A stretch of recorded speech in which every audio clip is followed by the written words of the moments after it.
السلام علیکم میرے پیارے بھائیوں، میری پیاری بہنوں۔ آج جس موضوع پہ ہم نے بات کرنی ہے وہ ہے اعوذ باللہ من الشیطان الرجیم۔ دھیان کے ساتھ پوری ویڈیو دیکھیے گا تاکہ زندگی پہ اس کے اثرات کیا پڑتے ہیں یہ ہمارے سامنے آ سکے، اس کا ترجمہ کیا ہے یہ ہمارے سامنے آ سکے، اور اس کا حکم کہ اگر کوئی نہ پڑھے تو اس کے بارے میں شریعت کی کیا رائے ہے، اور کہاں کہاں اس کو پڑھنا چاہیے اور کہاں کہاں اس کا نہ پڑھنا سنت ہے، یہ ہمارے سامنے بات اچھی طرح آ سکے۔ تو بات پوری سننی ہے، آخر تک دیکھنی ہے۔ ویڈیو شروع کرتے ہیں۔ الحمدللہ والصلاۃ والسلام علی رسول اللہ، اما بعد، اعوذ باللہ من الشیطان الرجیم۔ اس کا ترجمہ یہ ہے کہ میں پناہ میں آتا ہوں اللہ رب العزت کی شیطان مردود سے۔ یہ تو اس کا سادہ ترجمہ ہو گیا، تفسیر میں جا کے انشاءاللہ اس ترجمے سے ہمیں کیا کچھ ملتا ہے وہ بتاتے ہیں، لیکن اس سے پہلے ہم دیکھتے ہیں کہ اس اعوذ باللہ کا حکم شریعت میں کیا ہے۔ تو شریعت کے اندر اس کا حکم یہ ہے کہ ہر بار جب بھی بندہ قرآن مقدس کی تلاوت شروع کرے گا، خواہ وہ تلاوت حفظاً کر رہا ہو، نماز میں کر رہا ہو، یا ہاتھ میں قرآن پاک کا نسخہ لے کے تلاوت کر رہا ہو، بہر صورت قرآن مقدس کی تلاوت کے ٹائم اعوذ باللہ من الشیطان الرجیم کا پڑھنا بندے کے لیے مسنون ہے۔ یہ لکھا ہوا ہے فتاوی عالمگیری کے اندر، جس کو کہ بادشاہ اورنگزیب عالمگیر نے 500 جید علماء کی سرپرستی میں تیار کروایا ہے۔ تو انتہائی معتبر بات ہے کہ قرآن کریم کی تلاوت جب بھی انسان شروع کر رہا ہو، چاہے نماز کے اندر کر رہا ہو، چاہے حفظاً پڑھ رہا ہو، چاہے نسخے میں دیکھ کے پڑھ رہا ہو، بہر صورت اعوذ باللہ کو ابتدا میں پڑھنا مسنون ہے۔ البتہ درمیان تلاوت جب کوئی اور صورت آتی ہے تو اس وقت اعوذ باللہ کا پڑھنا مسنون نہیں ہے۔ اسی طرح کسی اور کام کے کرتے ہوئے، کسی اور چیز کے شروع کرنے میں بسم اللہ تو پڑھی جائے گی، جس کا انشاءاللہ اگلی ویڈیو میں آپ سے بات کریں گے، لیکن اعوذ باللہ نہیں پڑھی جائے گی، اس کا پڑھنا سنت نہیں ہے۔ ایک بات تو یہ کمپلیٹ ہو گئی ہماری۔ اب آتے ہیں تفسیر کی طرف۔ اعوذ باللہ کی تفسیر کیا ہے؟ اعوذ باللہ کے بارے میں جو تفسیری نکات ہیں وہ کچھ اس طرح ہے کہ اس کی ابتدا ہوتی ہے اعوذ، یہ ہے صیغہ واحد متکلم۔ اس سے پتہ یہ چلا کہ ہر بندہ، خواہ وہ کتنا ہی بڑا گناہگار کیوں نہ ہو، خواہ اس کی زندگی کتنی ہی گئی گزری کیوں نہ ہو، چاہے وہ بندہ کتنی ہی گری ہوئی حالات کا انسان کیوں نہ ہو، وہ براہ راست اللہ سے بات کر سکتا ہے۔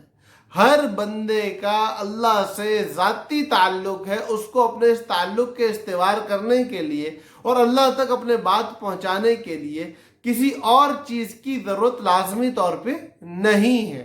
اعوذ، چاہے آپ دانی ہو تب بھی یہی بولو گے، چاہے آپ شرابی ہو تب بھی یہی بولو گے، چاہے آپ گھٹیا سے گھٹیا گناہگار سے گناہگار ترین انسان ہو تب بھی آپ کی زبان سے جو لفظ ادا ہوگا وہ یہ ہوگا اعوذ، میں پناہ مانگتا ہوں، اللہ میری سنتے ہیں۔ یہ اللہ کا اپنے بندوں سے محبت اور لاڈ کا اظہار ہے۔ اس سے پتہ یہ چلتا ہے کہ اللہ رب العزت کسی بھی حال میں بندوں کی بات سننا بند نہیں کرتے، اللہ پاک ہمیشہ ہماری بات کو سنتے ہیں۔ اس میں دوسرا فائدہ کیا ہے؟ یہ لفظ اعوذ مطلب میں اپنے عوض میں اللہ کو لے کے آتا ہوں، میں خود آ ہی نہیں سکتا، میری جگہ پہ اللہ آ رہے ہیں۔ میں نے شیطان سے لڑنا ہے، شیطان میرا دشمن ہے، لیکن میری یہ طاقت نہیں ہے کہ میں اس سے لڑ سکوں، میری یہ طاقت نہیں ہے کہ میں اس سے لڑ سکوں۔ میں اپنی جگہ، اپنے مقابلے میں، اپنے عوض میں اللہ کو لا کے کھڑا کر رہا ہوں۔ اس میں اظہار ہے عاجزی کا۔ آپ کتنے ہی بڑے ولی اللہ کیوں نہ ہو، آپ کتنی ہی بڑی نوافل پڑھنے والی ذات کیوں نہ ہو، آپ کے پاس کتنی ہی زیادہ ریاستیں آپ نے کی ہوئی کیوں نہ ہو، آپ ولایت کے اہم ترین مقامات تک کیوں نہ پہنچ چکے ہو، آپ نے کہنا ہی کیا ہے؟ اعوذ، کہ میں کچھ نہیں ہوں جب تک کہ میرا رب میرے ساتھ نہ ہو، اور میں سب کچھ ہو سکتا ہوں جب میرا رب میرے ساتھ ہو۔ تو سب سے پہلے اللہ سے کمال محبت کا اظہار کرنا ہے، اللہ سے کمال تعلق کا اظہار کرنا ہے۔ قرآن کی ابتدا سے پہلے، بسم اللہ پڑھنے سے بھی پہلے اعوذ کہنا ہے، تاکہ اللہ سے کمال تعلق اور کمال محبت کا اظہار ہو سکے۔ اس کے بعد آتی ہے بات بسم اللہ کی۔ اعوذ کے بعد اعوذ باللہ، اعوذ باللہ جو دوسری چیز ہے وہ باللہ ہے۔ اب باللہ کے اندر کیا بات ہے؟ باللہ کے اندر بات یہ ہے کہ ہم اس بات کا اعلان کر رہے ہیں، ہم اس بات کا اظہار کر رہے ہیں کہ کائنات کی سب سے بڑی طاقت سے ہمارا براہ راست تعلق ہے. ہم کسی اور کے دروازے پہ جانے والے نہیں ہیں. ہمارا تعلق، ہماری بات چیت، ہمیں ایک وزیر اعظم سے کسی کا تعلق ہو، ایک منسٹر سے کسی کا تعلق ہو، بہت بڑا اپنے آپ کو ٹاپ چیز سمجھتا ہے. ہم جب قرآن کھولتے ہیں امتی ہونے کی حیثیت سے ہم بولتے ہیں اعوذ باللہ. ہم دن کی 5 نمازوں میں تلاوت کو ہر رکعت میں شروع کرتے ہیں بولتے ہیں اعوذ باللہ، اور اس اعوذ باللہ کے بولنے سے ہم اس بات کا اعلان کرتے ہیں کہ ہمارا تعلق ڈائریکٹ اللہ کے ساتھ ہے. ہم براہ راست اللہ کو پکار کے اولیاء اور رحمان میں شامل ہیں. آپ جو بھی ہو، آپ جیسے بھی ہو، آپ اللہ کے ولی ہو. اللہ آپ کی سن رہا ہے. بھائی ولی کون ہوتا ہے؟ جس سے بار بار تعلق واسطے کی بات کی جائے، جس کو بار بار پکارا جائے، جس سے دوستی لگائی جائے، جس کو دل دے دیا جائے. تو ہم اس اعوذ باللہ کے اندر جو اللہ کو پکار رہے ہیں، یہ ہم اپنے دل دینے کا اظہار تو کر رہے ہیں. اور دوسرا اس میں ہماری طاقت کا اظہار ہے کہ مسلمان جب اپنے ساتھ اللہ کو لے لیتا ہے تو کائنات کی سب سے بڑی طاقت بنتا ہے. تو یہ آپ کو بار بار دہرانے سے کیا بتایا جا رہا ہے کہ نا امید نہیں ہونا، اپنے اندر ناشکری پیدا نہ کرنا، کمتر نہیں ہو تم، احساس کمتری میں نہ چلے جانا. اپنے آپ کو موٹیویٹڈ رکھو، اپنے آپ کو، اپنے حوصلوں کو بلند رکھو، اپنی نیتوں کو اعلیٰ رکھو، اپنی سوچ کو ارفع رکھو. یہ یاد رکھو کہ تم باللہ والے ہو، یہ یاد رکھو کہ تم اللہ والے ہو. جب یہ بات یاد رہے گی اور بار بار اس اعوذ باللہ کا دور ہوتا رہے گا اور اس بات کا استحضار رہے گا کہ میں اپنی جگہ پہ اللہ کو لے کے آ رہا ہوں اور اللہ وہ ذات ہے جو ساری کائنات کی رب ہے، تو میرے کام بنانا کوئی بڑی بات نہیں ہے. بڑے سے بڑا کام کرنا، بڑے سے بڑے مقصد کا حاصل کرنا میرے لیے کوئی بڑی بات نہیں ہے. 2 باتیں ہو گئی. تیسری بات minash شیطان الرجیم. اب یہاں بتایا چلا کہ ہمارا دوست اللہ ہے. ہم کس کے ساتھ ہیں؟ ہمارے ساتھ کون ہے؟ وہ اللہ ہے. ہمارا دشمن کون ہے؟ جی شیطان ہے. minash شیطان، رجیم پہ آتے ہیں بعد میں.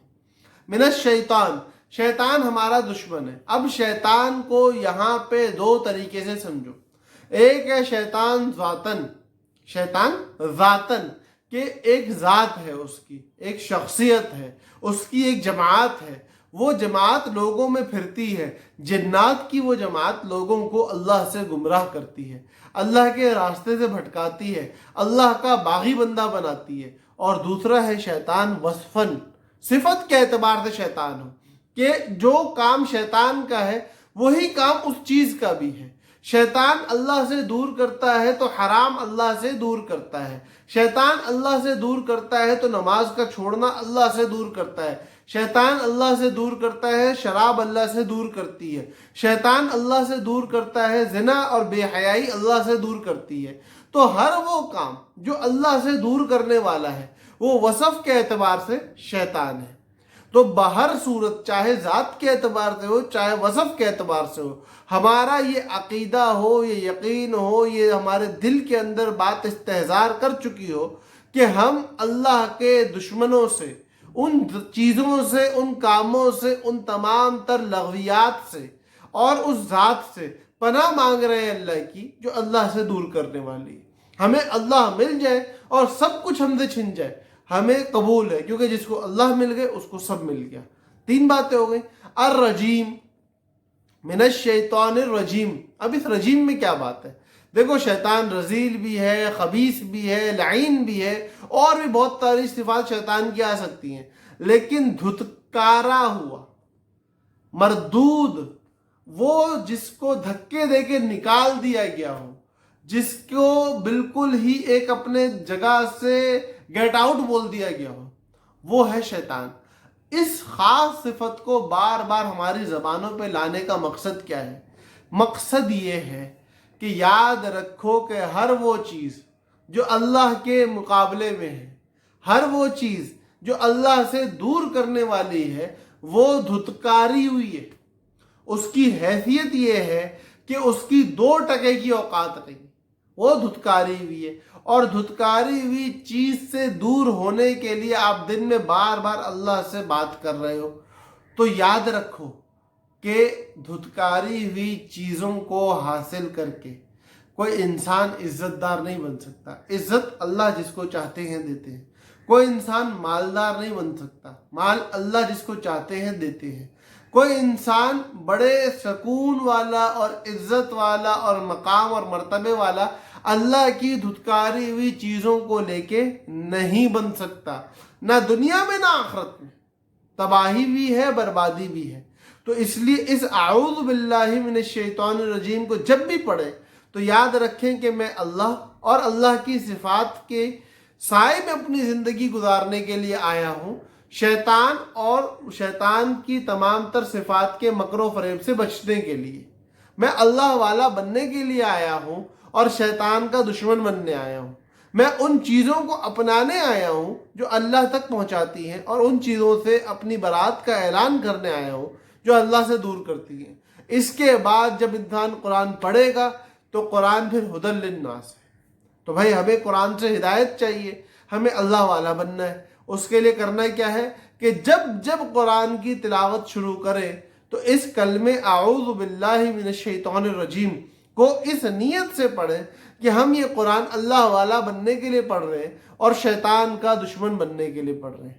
اللہ پاک ہم سب کا حامی و ناصر ہو اور ہمیں اپنا ولی بنا لے. السلام علیکم ورحمۃ اللہ وبرکاتہ.